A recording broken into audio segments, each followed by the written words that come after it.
Okay, so I don't think I was gonna shoot a video today, but I decided to after a recent discussion with someone who claimed to be an anarchist. Had a little bit of private exchange, and this person is a young person, and by that I mean someone who claims to be about half my age, or I guess even less than half my age. And so I will, this could be a benefit, I guess, or a drawback for either of us. And I do want to talk a little bit more about Eric Hoffer. I think this person was responding to the video on the true believer, and Eric Hoffer himself, right? He once said that in times of great change, it is the learners who will inherit the world, while the learned inherit a world that increasingly no longer exists. And I say that because I do want to suggest that I don't have the answers here. I think we're going to have to be learners about all this, but the concern is individualist consumer capitalism and the meaning of life in this culture. And by that I mean modern Western industrialized capitalist cultures, consumerist cultures. This person, this self-claimed anarchist, really seemed to me to be rash, and we tried to do a book exchange, and this person basically, listed, the Unabomber as among the main manifestos to read, and in fact only listed a couple of them. All of that's beyond the point. I don't really care about all of that. I guess what I want to do is just to share with people, and it was odd too, the person wasn't familiar with Murray Bookchin. If you want to claim to be an anarchist and you're not familiar with the work of Bookchin, I'm suspicious at the very least. All of that's beyond the point. What I want to do here in the rest of this very short time is share a little passage by Eric Hoffer. This comes from his book called In Our Time, and it was funny because I shared this passage with this person, and the person claimed, and odd, right? The person disregarded the quotation on the grounds that Hoffer supposedly was an apologist Jew who was right now rationalizing money. This was the argument that this person was actually giving, and I think this is easier to do it anonymously. People perhaps changing their views. I do think, though, that this is an important question. This is part of the debate that I think many people are having right now in the culture of how do you give sustained worth and value to people? What will be a system of selves in society that will guarantee continued self-worth and value for those people? Now, to just deny that people have the need for meaning and worth and self-esteem, I think that's not going to work. We are self-aware beings who need some sense of value and self-worth in order to maintain what we call action and maintain a purposeful life, regardless of whether or not you want to say the universe has a purpose. People have purposes. They make their lives, and to that extent, the universe has a purpose. We're just that part of nature which struggles with the issue of purpose. The question is, what are those societies that best provide for the meaningful, continued and sustained sense of self-worth? Here is the line from Hoffer, and I'm not necessarily agreeing with it or disagreeing with it. I'm sharing it in an attempt to see if we can get people to really talk about and think about the problem of the need for self-worth. This is Hoffer.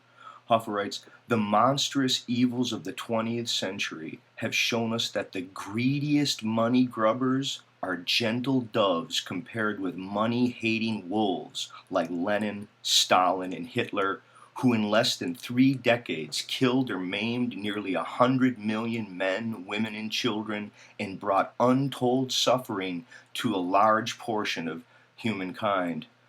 What will life be like in a society without money? Men will try to assert and prove themselves by all sorts of means and under all sorts of conditions. The question is, what means of demonstration of individual worth are likely to develop in a non-acquisitive society? Vying in creativeness is not a likely substitute for vying in acquisitiveness, not only because creativity is accessible to the relatively few, but because creative work is without automatic recognition and is not easily measured. Rather, the non-acquisitive society is likely to develop into a combination of army and school. People will prove themselves by winning degrees, medals, and rank. A society without money will be largely preoccupied with managing people. There will be little social automatism.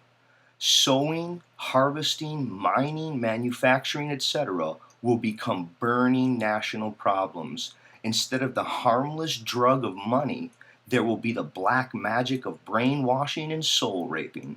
Eventually, the medicine men will be replaced by slave drivers. Yeah, that's page 37 to 39 In Our Time by Eric Hoffer. Again, I don't necessarily agree or disagree with the passage. I think it's a very, very interesting passage. The question is, are there needs for meaning and worth? Will there be hierarchical ranks, different esteems where we rank some athletes as better than other athletes, some art is better than other art, some music is better than others, some authors' work as more profound than others? I think that we do. I don't think we can get rid of hierarchy. The question becomes, what are the means for each person having a continued sense of self-worth? Apparently, so says Hoffer, money is a kind of trivial, petty heroism which has seemed to stave off some of the more misfortunate ways that people have sought meaning. Right? There's lots of different ways to see, to perceive the world and to try to gain power over the world. Uh, you know, there are certainly, there's no shortage of people who fear life, and the way that they get their sense of self-worth is by degrading others, or by joining a holy cause, or by getting part of some collective that they can lose themselves into, often walking in goose step and in hunting down the alien other to rid the world of any worldview that shakes up their own or questions their own. I think there's all kinds of ways that people yearn for meaning. The question is, what are the costs of people's need for meaning? What would be a way of having a society that could issue and help create and sustain ongoing senses of self-worth and recognize comparative self-worth, but not be the self-pandering capitalistic consumerism that we find all around us?